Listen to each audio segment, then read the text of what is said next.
Derek, thanks a lot. And Money Tuesday, this is the time of the year when people push the reset button and think about goals for a new year. The biggest holdup for you may be a vision thing. Financial planner Stuart Welch joins us today with some advice to kind of, you say, turn dreams into reality in a new year.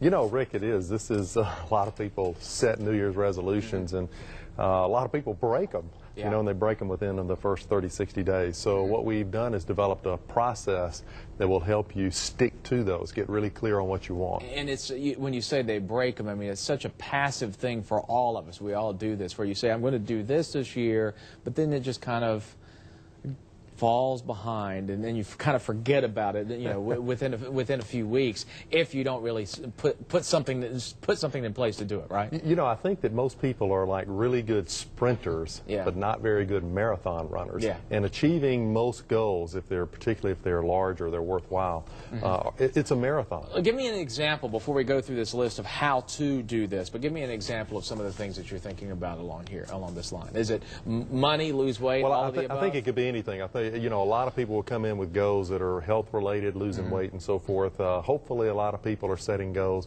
related to their personal finances, whether it's to get out of debt or make a big move towards getting out of debt, whether it's in creating more wealth and setting some specific targets around that. Again, a lot of people will do things in the health-related area. So, you know, it could be in any area. It could be in relationships. And as you've talked about with your ultimate fitness quest from this year, you say a lot of times, you know, those health-related things, the money things, they can all tie in together because they can kind of build off of each other.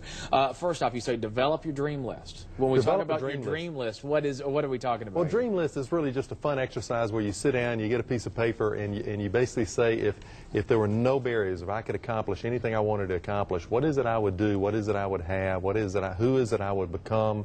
Where is it I would go? And you just have a lot of fun with that. And in doing that, it's a creative process.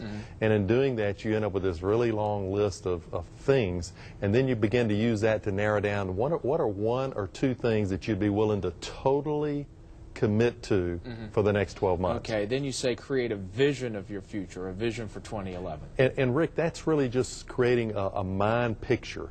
It's getting really clear on, you have to decide what it is you want.